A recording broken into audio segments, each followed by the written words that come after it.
Dealer एकता जिंदाबाद अरे 28 मासर पारिश्रमिक तुरंत जोगाई दबा अमर दाबी डीलर मान को विजु स्वास्थ्य कल्याण कार्ड योजना रे शामिल करिबा अमर दाबी सारा भारत वर्ष रे समेत आमर राज्य ओडिशा रे प्रत्येक स्थान रे आमर डिसेम्बर 1 ठारू कला बैच परिधान करिबा एवं डिसेम्बर 16 ठारू परवर्ती डिसेम्बर 31 पर्यंत प्रत्येक क्षेत्र रे ये प्रतिवाद सभा सबु क्षेत्र रे होची केवल ये गांधी स्मृति पीठ रे नुहे सारा राज्य ओडिशा एवं सारा भारत वर्षर मध्य यहाँ वर्तमान प्रतिवाद सभा चालू रही कारण आमे जो खुचुरा विक्रेता माने अति कुशली श्रेणी अंतर्भुक्त किंतु आम मानकु अणकुशली मजूरी रे काम करे कि सरकार कार्य को तुलाउछंती एवं विश्व दरबार रे भी बाहा बाहा नहींचंती किंतु बड़ दुखर कथा मास नुहे वर्ष वर्ष धरी आमर विभिन्न योजना रे PMGKY योजना कहतु ई-पॉस मेसीन कथार कहतु आमर मध्याह्न भोजन कथा कहतु आपणकर जो ये आमर अखा फेरस्त बाबद कथा कहतु एते बाबद रे दीर्घ मास धरी जो बकेया रखिचंती यह हमको अत्यंत दुखदायक जो हक और अधिकार पाई आज हमको ये गांधी स्मृति पीठ रे माने सरकार विरुद्ध रे नारा देवा पड़ुची यह एक आपण मैंने देखंतु समाज ये सबुठ कि बड़ निंदनीय वार्ता जाऊँगी समाज को तथापि सरकार आमर कौन कथा एपर्यंत शुणिले ना तेणुकरी आमर विभिन्न आहरी अच्छी आमर जो पारिश्रमिक अर्थराशि वृद्धि कहीं न करा जीव आम सरकार को प्रश्न पचारचु सरकार गोटे कमिटी बसैले एवं कमिटी सुपारिश देला से सुपारिश को ताकू से माने शीतल भंडार पकईकी रखिले जहाँ एक कथा से शुणुना राज्य ठारू आरंभ करी आमर केंद्र संघ सरकार निकट रे दाबी करिछि गोटे रिटेलर मासिक 50,000 टंकार रोजगार ग्यारंटी दबापाई सरकार से टालटोल नीति जो अवलंबन करुँच से विरुद्ध रे आम भी प्रतिवाद करुचु विजु स्वास्थ्य कल्याण कार्ड आमको न जोगैबारु स्वास्थ्य सेवारु आम वंचित होउचु सरकारी गोदाम रे जदि गोदाम रक्षक तांकर जो हैंडलिंग सर्ट होउची तांकु जदि भरणा करा जाउची सरकार खुचुरा विक्रेता जो गोदाम अच्छी से गोदाम रे राशन बंटन समय जो क्षय होउची बा जो कमी जाउची आमर परिमाण सरकार तो कहीं देवे नहीं एई आमर देखंतु सामाजिक स्तर रे गोटे कथा को नियंतु प्रत्येक रेशन कार्डधारी मानक गहम जोगे देउथुले गहम जोगाण बंद हेबारु जेतेबेले आमे राशन बंटन करूछु केंद्र रे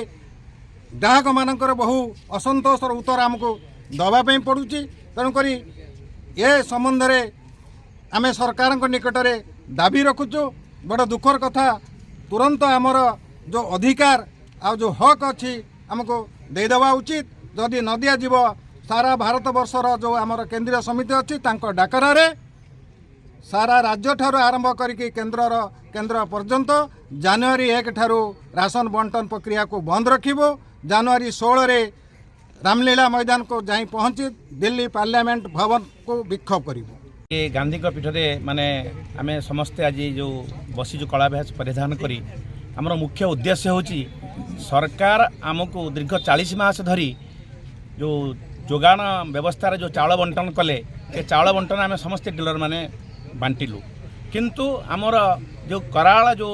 आपणकर करुणा समय रे घर लोक बाहरिया कथा नुहे से समय रे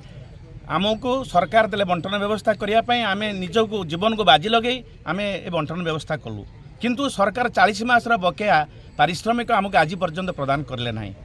ताहार प्रतिवाद रे जेतके आमर सर्वभारतीय डीलर फेडरेशन आह्वान क्रमे आम आज निष्पत्ति नेलु सारा ओडिशार डीलर महासंघ तथा ऑल इंडिया फेडरेशन तरफ आम जो डाकरा दिखाई आगामी गत डिसेम्बर 1 तारिख जो कला बैच परिधान कर सरकार विरुद्ध प्रतिवाद करूँ एवं आज पर्यंत ये प्रतिवाद जारी रही आज ये माने गांधी पीठ रे आज जो कटक डीलर संघ तरफ जो आयोजन करा से आयोजन रे आज समस्त आज आम सब भागीदारी आम समस्त डीलर मान एकजुट होइचु एवं यार प्रतिवाद करुचु जे सरकार आम कथा को मानि नियंतु जेते शीघ्र पारुचंदी आम कथा को मानि नियंतु नहले आगामी दिन में जनवरी 1 तारिख ठारू आमे এই যোগাଣ ব্যবস্থাକୁ ଆମେ ବିରୋଧ କରିବୁ ଏବଂ ଚାଉଳ ବଣ୍ଟନ ବ୍ୟବସ୍ଥାକୁ ଆମେ ଠପ୍ କରିବୁ ବା ବନ୍ଦ କରିବୁ। ଆଗାମୀ ଦିନ ପାଇଁ ଆମର ଇଏ ହେଉଛି ମାନେ ଆହ୍ୱାନ। ଏବଂ ତାପରେ ହେଉଛି 16 ଜାନୁଆରୀ सरकार आमर all India fair price dealer federation तरफ जो आह्वान दिखाई आमर महासचिव विशंबर बसु आमे समस्त सारा भारत वर्षर डीलर माने आमे सेठी एकजुट हेबं आपणकर रामलीला मैदान आपणकर जंतर मंतर रोड पर्यंत आमे रैली रे जीवु एवं आमे पार्लियामेंट घेराव करिवु एवं विक्षोभ प्रदर्शन करिवु एले निष्पत्ति नैछु। आगामी दिन रे सरकार आमर ए कथा को कोनोसी प्रकार विचार को न नियंती भाई आमर ए गरीब डीलर माने जो माने के तांकर पिला छुआ आज भोक पासरे माने काळतीपात करूचंती बहु कष्ट सहिलाणी आमे माने घर भड़ा एवं सहायक विद्युत अन्य सब प्रकार आमे